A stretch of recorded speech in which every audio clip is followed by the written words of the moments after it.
Hi, I'm Kenny Klaus, and this is State 48 Homeowner. Hey everybody, and welcome to the State 48 Homeowner Podcast. I'm Scott Kooiman. With me today is Kenny Klaus. Hey, Kenny. Hey man, excited to be here. This is a great one and a great time for it. Yeah, I mean, just got done eating Thanksgiving dinner. Now we've got Christmas coming up, and normally we talk about things regarding the home, the structure. Today we're talking about some stuff that happened within the home and a mindset that really can help our household. And we want to talk about generosity. And I know that you pulled up on your trusty iPhone the definition of generosity. What is that? So this is Webster's, and they break it into three parts. Liberal in giving, marked by abundance or ample proportions, and last was characterized by a noble or kindly spirit. Yeah. So that's what Webster says about generosity. I think the goal of today is to try to cover a couple specific bullet points. I think three that I think we've kind of come up with here, which is does generosity really make us happier? Does generosity make us healthier? And what's the difference between active and passive generosity? And so I think if we can tackle those three things today, we can bring some value here. That's the fun thing about this podcast. It's really about life, living, and housing is a big part of it. Obviously, what we do, but we know there's bigger and beyond that, and that's really our goal is to deliver more than just just housing, but really share experiences, because we do share a lot of experiences with a lot of people going through a lot of things, and look forward to diving into this. Yeah. As we look at generosity and how we're wired, we're genetically predisposed to be generous. Just as it's not just humans. We see it with rats and bats and chimpanzees. They're generous. But then as we look at how we are originally when we're little kids, we see that toddlers as young as 14 will try and help others if something is out of reach. Like maybe they put a pen out of reach of an adult and they start reaching for it. The toddler will push that towards them. And then we start to see when they get 18 months, 24 months, and they've got different sets of resources where one kid might have more than another, they'll actually take stuff out of their own and give it to the others. That's how we're supposed to be. As we get older, we get jaded. And we start to look at reciprocity. If I give to them, am I going to get something back? And actually, pretty young when they're, beyond toddler, but now they're getting a little bit older. They start to see how the world really, really is. The brain's wired.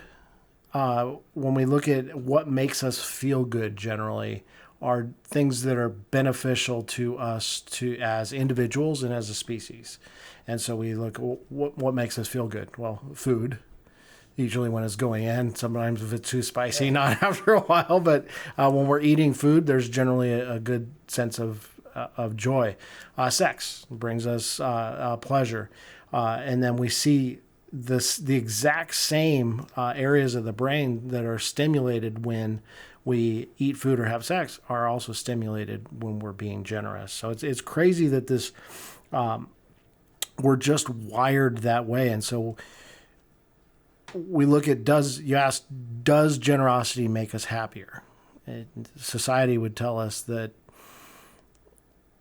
spending money on ourselves and treating ourselves is what's going to make us happiest. And yet studies show that generosity actually makes us happier.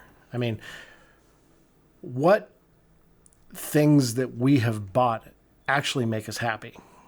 Can you think of things that you've purchased that actually make you happy? I mean, maybe the day that you go out and get it. That's what I was going to say. It's normally that excitement, and then the reality hits in, like, did I really need that? Or those kind of moments. And so much today is just built on speed and not delayed gratification. And so, you get that excitement to go buy this or have this whatever it is that you're doing. And it usually has a very short-term effect. I think if everyone could really just take a minute and think about, when was the last time you felt generous, and what was it that you did to make you feel that way, and how did you feel?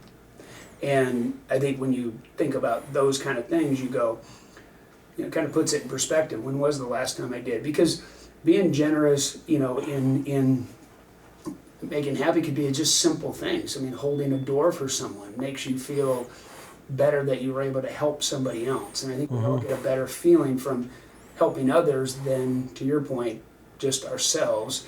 I think a byproduct of helping ourselves is helping others first. And it's that to give with no strings attached and just genuinely offer help. And I know a lot of people immediately go to money, and it's like, well, I could use a GoFundMe, right? Yeah, exactly. I could use some generosity right now. And I think the world we're in right now, I think we all kind of feel that way. It's like, how do I have anything to give? And I think the misconception is it always has to be monetary. Yeah. And it doesn't. There's time.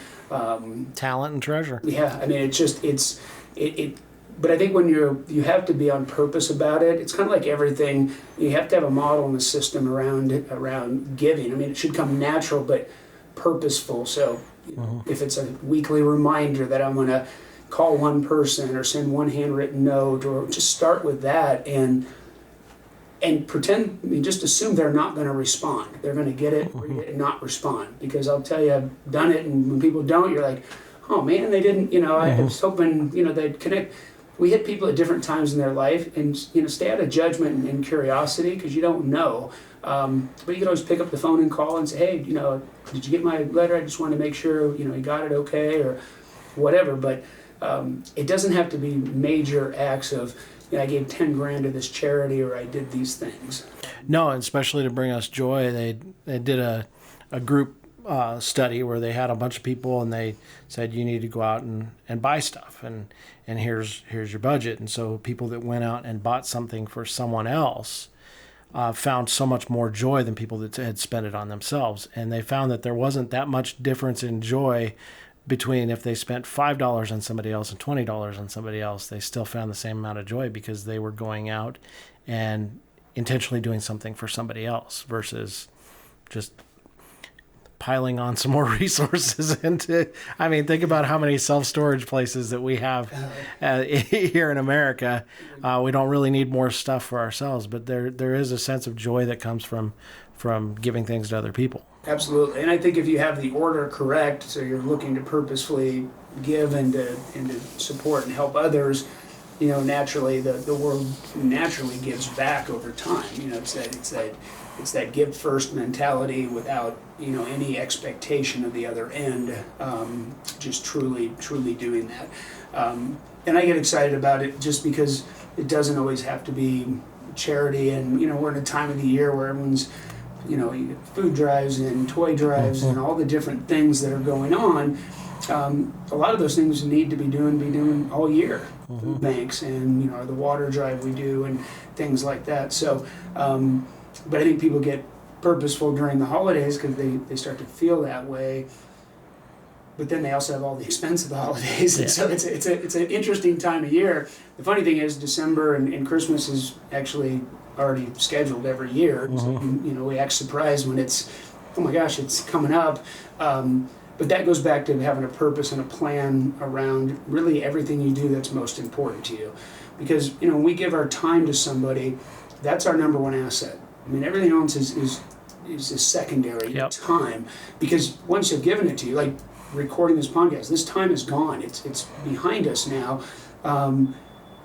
So I think when you give time to people, that's probably one of the best feelings and things you get, whether it's just an ear to listen, whether it's supporting them in some way. Sometimes the timing of when you reach out can be so beneficial. So I think people recognize that. I think that's why handwritten notes and other things, they knew it took time to do that. And we all know how precious our time is and how easily distracted we are with it in today's world and with our electronic leashes, our cell phones and stuff like that. Yeah, and just even talent to, if your neighbor doesn't know how to do something, to just go over and show them how to do it. And then you didn't have to do it. You could just show them how to do it or walk them through, and it's just going to be something that benefits them over time. Same with nonprofits. Sometimes they just need you to come in and do this one thing that they can't do on their own. 100%. And I think that's the key. And I think when we're bullet point one here, just does it make you happier? I can just share. We did a little video a couple months back, kind of a lifestyle video on a house, and I needed a couple cheap actors, if you will, to kind of stand in. But we had these two little girls come and help out, and did a great job.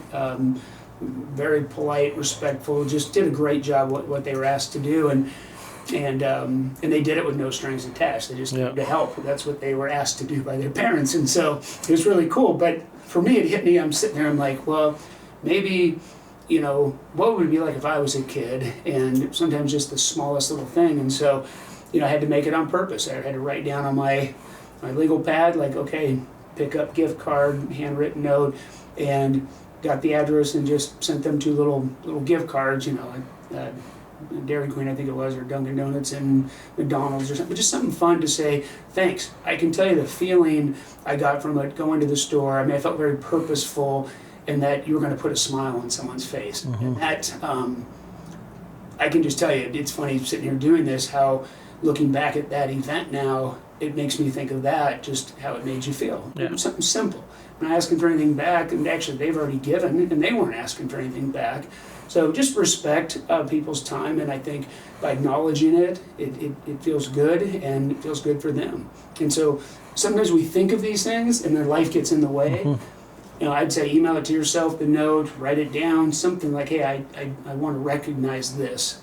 And when you look for purpose, when you're on purpose looking for this, you tend to find it, right? Yeah. We find what we're looking for. So when you're looking for ways to be generous and to give, they magically start to show up. Yeah, what's crazy on the things that make us feel good about giving is, does it make us feel happier? There's a lot of things that people will look at somebody else and go, oh, that car makes them happy, or playing golf makes them happy. And the golfer's like, well, no, didn't have that much fun out there today. It didn't make me happy. It's funny you have that story for me sitting in the room with golf. And yet when the studies looked at does it make you happier, it was actually the self-reported, the subjective view of happiness, not where other people were looking at Kenny and saying, oh, Kenny is happier because he's generous. Kenny was looking at himself and going, wow, this actually makes me happy. Writing that simple note with a couple gift cards actually made me happier. Right. And so it's kind of a self-diagnose, which is probably the best psychological aspect. It's not what other people think that we're feeling, but how we're actually feeling. And there's a couple of chemical things that happen too that really show that it does make us happier. One is that warm glow, where you just come away and your body temperature actually tricks up just a little bit when we're having those feelings of generosity and seeing that what we did impact somebody else. That gives us a warm glow and a helper's high. We get some chemical reactions in our brain that make us feel better, some oxytocin and some endorphin boosts that just make us feel better. This video is brought to you by Klaus Team Real Estate Solutions. The Klaus Team is different. With the Klaus Team, you have someone on your side. Where you live and make memories is important. We have more unique strategies than anyone else to help you accomplish what matters most to you. We can help you with traditional real estate as well as other options such as our lease purchase programs. We can help you buy first then sell, and we can bring you instant offers. We're here to help our neighbors achieve the American dream and help them build wealth through home ownership. For more info or to start your home search, visit us online at klausteam.com. Well, let's jump into, does it really make us healthier? So there's a couple studies that... So I don't have to eat fruits and vegetables if I just am more generous? Is that what Scott's saying? You know what? It sounds crazy. They did a study in New York City, and they were focusing on how ethnically diverse people are, how things differ with them as they're going through life and social situations. And they found in this study that when people were donating their time, their talent, their treasure, that they had better blood pressure, that their hearing was better, they were sleeping better. And so they started diving into all the data, and every other aspect of that study showed that things were different based on their ethnic backgrounds because of social situations and things like that. The only constant in that study was that if you donate your time, talent, and treasure, you're healthier. Wow. And they found that volunteers live longer. One of the things that we look at with senior citizens when they retire is, hey, when you retire, are you going to be doing, what are you doing to help prolong that life? And they found that volunteering is about the best thing that you can do. And they looked at these people over a 5-year span, and they found that people who volunteered with one organization they were 44% less likely to die during that 5-year period, which is kind of a morbid study.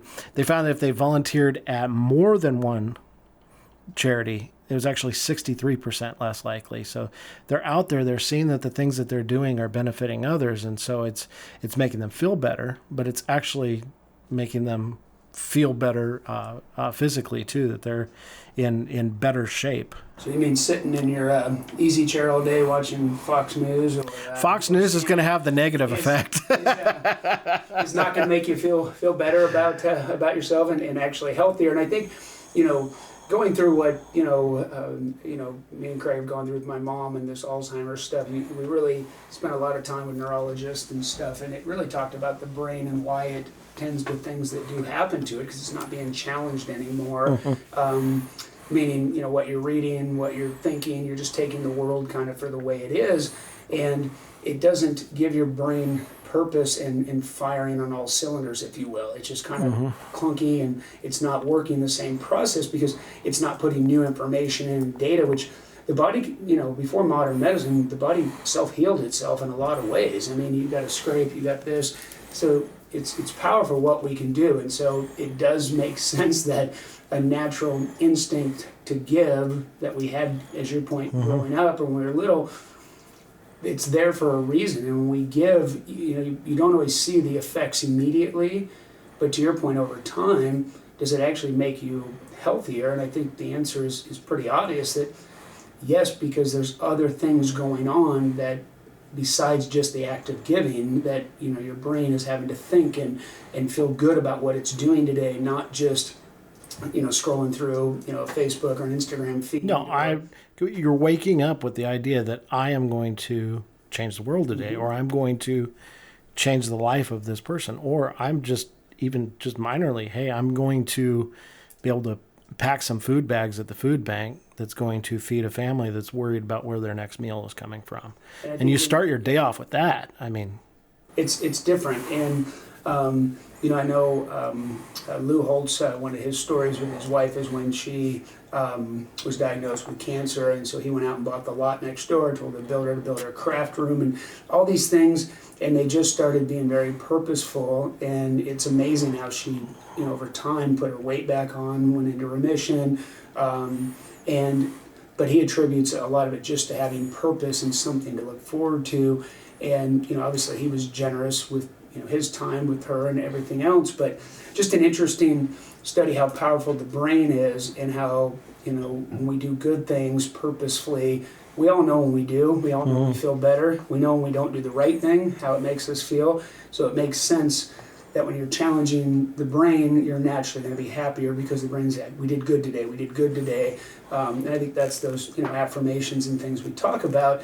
We try to tell ourselves stuff, but our actions always speak louder than words. And so when you take action, you're going to have a bigger effect on the outcome, I think, than just, telling yourself, you're good at this, I'm a great person, I'm this. Like, it feels more fabricated, if you will. Yeah. I'm not saying it's still not good, but the action is always going to trump the thought. Yeah, and people, the skeptics, were looking at all these studies and going, well, it doesn't make you mentally stronger, because the people that are going to be volunteering are the people that are psychologically stronger, or it's not going to make you healthier because the people that are volunteering are probably going to be healthier people.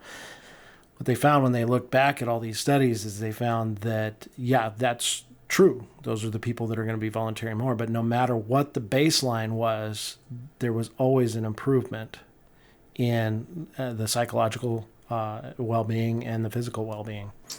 Hey everyone, this is Kenny Klaus with Klaus Team Real Estate Solutions. We know there's a lot of confusion in today's market, whether it's billboards, TV, radio, mail. Everyone's trying to get your attention. They offer one lane, where at the Klaus Team, we have over 20 different programs. We can help you navigate through to find out what's best for you. And remember, we work for you, they work for themselves. We're here to represent you and make sure you have the best experience possible.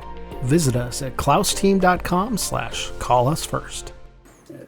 Makes sense. All right, well, let's cover our last one and then bring this home for everybody. So active generosity versus, passive generosity. Just kind of break down the two, and like I said, we'll bring this home for everybody. Well, for most of us, the bulk of our financial donations to social services happen before we even get our paychecks, because it happens through taxation.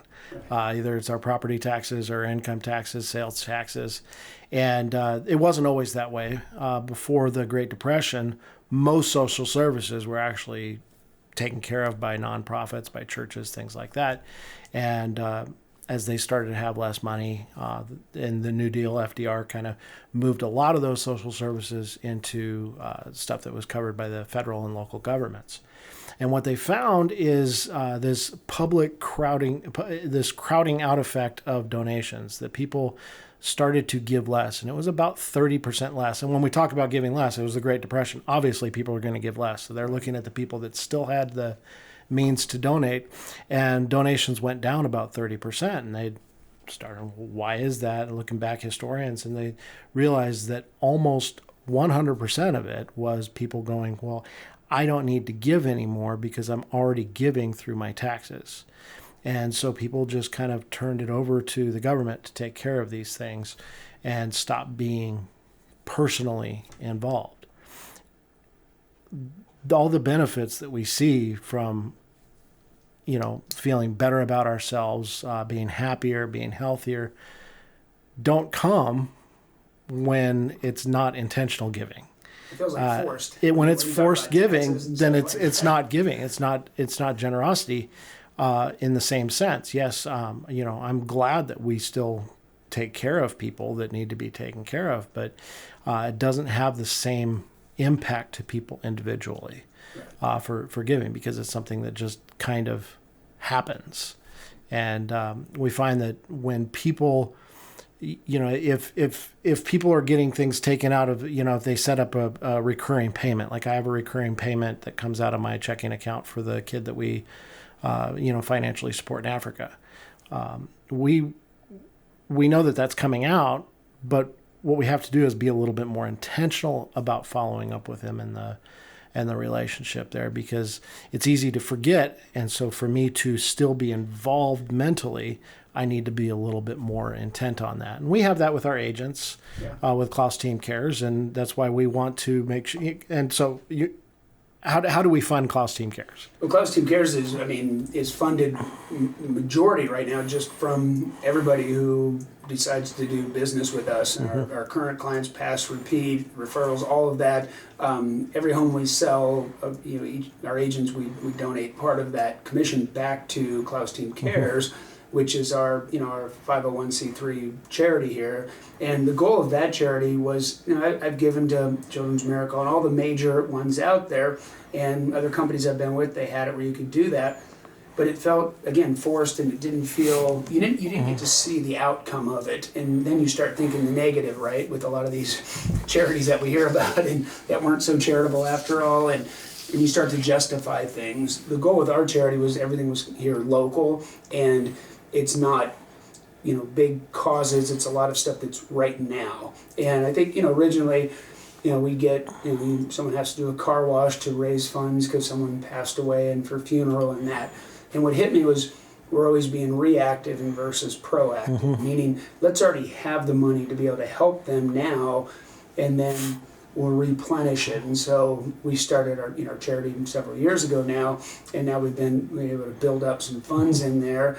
Can always use more. Yeah, and it's most of our agents, not everybody gives because it's not mandatory. Oh, no, definitely not. And so, it just, they contribute out of their commissions at closing, and then we make it a point to, share with everybody when we're doing something. Well, when we're helping people out. That's what's been cool. We've had several, clients and partners that have just wanted to donate annually to it because, and we'll share with them the impact that we're having, whether it's, something so simple in a community that, that they reach out and need something. Our big one, obviously, every year is last year I think we took care of, it was 84 4 kids or 80 kids in our local area here in these local elementary schools who are going to be without Christmas, and so that's become a big event. And that's one of the ones that has impacted my family. When we started to do that, my kid's mom and I, we're chatting. It's like, man, it just feels like Christmas is over and they've forgotten half of the stuff that we've given them. They get way too much stuff. My kids are spoiled. And so we got to the point that we said, well, we're going to do 4 gifts, something you want, something you need, something to wear, and something to read. And so they get far fewer presents. We're more intentional about those gifts. And at that same time, we started to adopt these kids that wouldn't otherwise have a Christmas experience. And so when those names come in, I go and find 2 kids that my kids would have an affinity for, that they like the same things. They're roughly the same age and that kind of thing. And so my kids do the shopping for those kids, and they know that it's their Christmas money that's going to it. And it has changed how we do Christmas in a big way. And I want my kids to see that Dad volunteers. I want them to see that Dad gives. I want them to be a part of us sponsoring Chinsensi in Africa. I want them to be a part of all these things because I'm raising them up to be quality humans. and I think going back to, what makes them healthier and happier, then why wouldn't we want to teach those things that they can have control of? And I think it's a humbling experience when you read some of these things. I mean, they're just asking for socks, and our kids are asking for PS5s or whatever the latest stuff is out there. It's like, I get it, but if we help others, it makes what we get feel better than necessarily by not doing that and seeing the world. I think sometimes it just feels so big, the request out there, right? Everybody's got a GoFundMe anymore for this and that, and you just kind of have to pick what your budget is if it's financial. But again, not all. There's more ways to give. I mean, you've got, obviously money, you've got time, you've got thoughtfulness. I mean, holding a door can be charitable in the sense that you're helping somebody. Just simple please and thank you can go a long way to make people feel better. And so I think we get stuck on charity being monetary, but it doesn't always have to be. It can be just thoughtfulness, thinking of somebody, is giving of your time. And so I think it's important to remember that, especially in the world we're in right now with, as tight as everything is and in the economy and stuff. You start having money, people are like, oh, I just got to survive right now. Well, there's times in our life, I get it. It's not about, but it's like, if we know we can be happier and healthier, is there little things we can do? And the holidays are obviously a great time to do it, but we need it year round, meaning to feel happier and healthier because we become better people for those people in our lives. Yeah, and we've seen the social benefits too of people that want to do it in community, to donate in community and to donate time. In a couple of weeks, we're going to have our wrapping party, which is one of the funnest days of the year for our team because we get to wrap all those gifts for the kids, and it's not fun actually doing the wrapping, I'll tell you, but seeing the stuff that's going in there and being together and the buzz that's in the room and all that kind of stuff. We see it with the water drive, with the food drives that people are excited to get together and give. And then we see it too that when we do that matching gift with we've done matching gifts before. I think one is the bell ringing for the Salvation Army. We say, hey, this week we're gonna match the gifts.